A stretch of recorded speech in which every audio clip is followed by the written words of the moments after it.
Besoin d'un nouveau marquage pour votre véhicule? D'une enseigne flambant neuve pour votre établissement? Stick & Pub s'occupe de tout. De la conception visuelle à la pose, en passant par la fabrication. Alors pour votre enseigne lumineuse, vos cartes de visite, vos roll-up, vos flocages véhicules ou toute autre conception, faites confiance à Stick & Pub. Stick & Pub, votre partenaire communication depuis 2015. Plus d'informations au 03 29 45 97 07. Les bars et restaurants sont fermés depuis début novembre. Le groupement d'intérêt public de la Haute-Marne leur vient en aide. La ville de Saint-Dizier connaît désormais un nouveau responsable du service des sports et de la vie associative. Le collège Vieux-Port de Vitry-le-François change d'identité.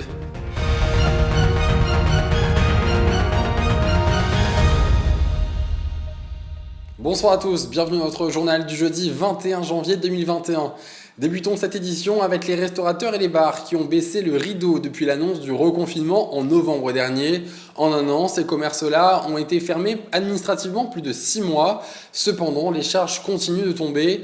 C'est en ce sens que le GIP, le groupement d'intérêt public de la Haute-Marne, leur vient en aide. Un reportage signé Théo Raguin. Comme tous les commerces jugés non essentiels, les bars et les restaurants ont dû baisser le rideau à l'annonce du reconfinement. Mais ils n'ont pas eu la chance de rouvrir le 28 novembre et les espoirs d'accueillir de nouveau du public le 20 janvier ont rapidement été balayés par le gouvernement. En fin d'année 2020, le GIP Haute-Marne était déjà venu financièrement en aide aux commerces fermés administrativement. En ce début d'année 2021, il a décidé de reconduire l'initiative en faveur des bars et des restaurants. Les choses ont évolué, un certain nombre de commerçants ont réouvert. Par contre, les bars, cafés, restaurants, eux, sont toujours fermés, malgré l'annonce qui avait été faite d'une possible réouverture le 20 janvier.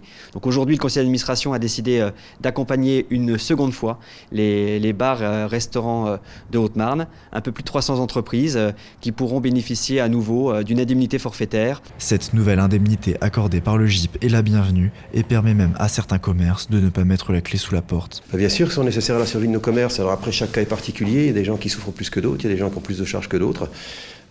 Mais tout ce qu'on peut avoir, ça va nous permettre de pouvoir durer un petit peu dans le temps, quoi, parce qu'on a une situation qui est aujourd'hui assez complexe et comme on ne sait pas jusqu'à quand ça va durer, tout ce qu'on peut prendre, on va le prendre avec plaisir pour nous permettre d'être encore là quand ça va réouvrir. Ce coup de pouce permet aux restaurateurs et aux cafetiers de surmonter la crise sanitaire avec un peu plus de sérénité, mais ces derniers attendent surtout une date fixe de réouverture. Fermer, ouvrir, finalement on jette beaucoup de choses et au final c'est pas forcément une bonne affaire, quoi. Donc il vaut mieux rester fermé un peu plus longtemps et avoir une vraie date d'ouverture et puis travailler dans des conditions, surtout des conditions qui sont des bonnes conditions de travail. Si c'est pour travailler à 30% de la jauge dans un établissement comme le nôtre où il y a 25 mètres carrés d'accueil, ça va être très compliqué, voire impossible. Pour certains restaurants et pour les bars, cette aide est d'autant plus nécessaire car le système de retrait sur commande est plus compliqué à mettre en place, voire impossible. En tant que bar, c'est compliqué. Je l'ai fait un petit peu sur le premier confinement, mais c'est pas vraiment mon métier, c'est pas ce que j'ai envie de faire non plus, c'est pas ce que je propose. Nous, ce qu'on aime vraiment, c'est recevoir les gens, c'est pouvoir passer du temps avec.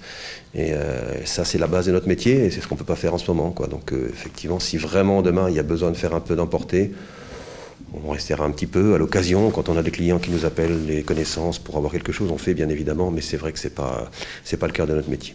Restaurateurs et cafetiers ont donc la possibilité de se signaler jusqu'au 31 mars auprès de leur chambre consulaire pour pouvoir bénéficier de l'indemnité financière proposée par le GIP. Je vous le disais en titre, la ville de Saint-Dizier connaît désormais un nouveau responsable du service des sports et de la vie associative. Originaire du département de la Haute-Saône, il a pris ses fonctions il y a 1 mois et demi. Mais c'était une arrivée assez particulière puisque le monde associatif est durement touché par la crise sanitaire. Mais cela ne n'empêche pas d'avoir des idées sportives plein la tête. On l'écoute au micro de Narjis Boussaïd. J'avais une réelle volonté de pouvoir retrouver un fonctionnement sur une ville à taille humaine. Et donc ce que Saint-Dizier et son agglomération est totalement finalement. C'était quelque chose qui pour moi avait du sens de pouvoir retrouver encore une fois une structure collectivité, de pouvoir proposer mon aide pour offrir un service public de qualité et sur un territoire qui permet de voir finalement ce qu'on fait. Donc d'où la taille humaine. Et le sport est pour moi peut-être encore plus en ce moment, une des thématiques qui permet de créer du lien social. Je suis toujours sur une phase d'analyse et d'état des lieux.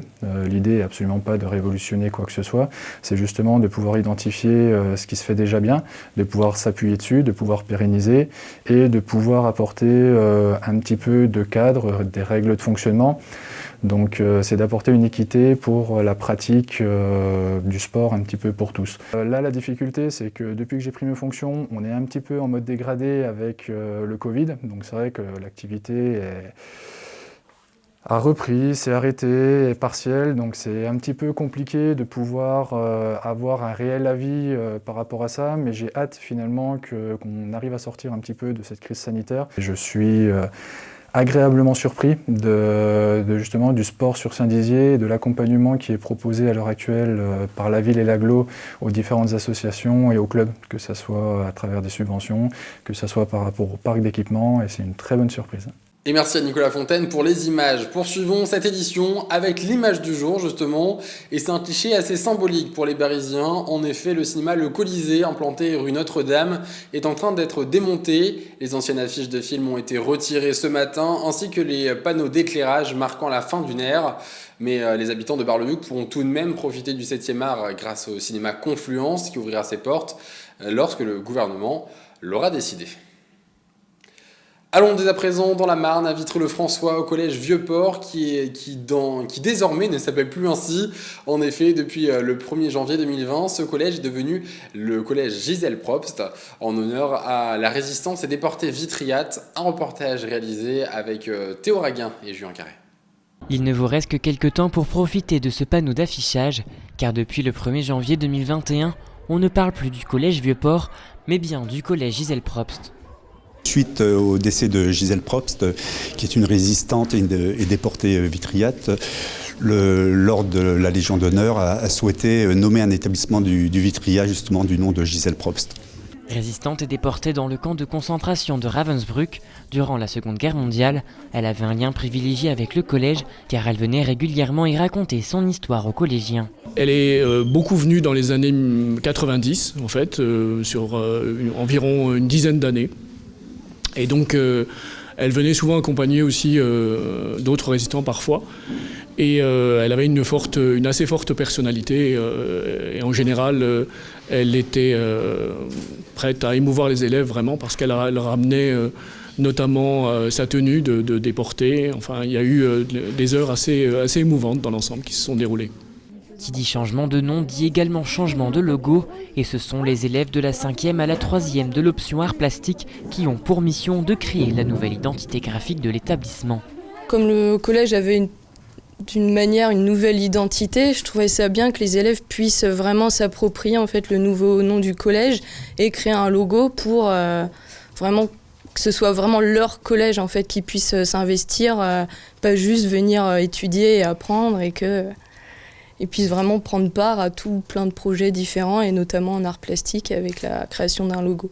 Les élèves sont enchantés d'être associés au changement de nom de leur collège car il ne manque pas d'imagination. Bien qu'on change un petit peu le nom du collège et qu'on crée un logo qui soit vif pour le collège. Du coup, on veut créer le nouveau logo par rapport au nouveau nom. Et puis, il y en a pas mal de logos. J'ai fait un logo avec pas mal de couleurs on peut voir sur le collège. Et au milieu, j'ai fait son portrait du coup en dessin. Ce seront également les élèves de l'établissement qui voteront pour leur logo préféré, qui sera présenté aux yeux de tous lors de l'inauguration le 21 avril prochain, date d'anniversaire de la libération du camp de Ravensbrück. C'est la fin de cette édition du journal, merci de l'avoir suivi. Tout de suite, la météo de demain, excellente soirée à tous. Toute l'actualité qui vous concerne, à voir et ou à revoir, dès maintenant sur puissancetélévision.fr et sur notre application mobile.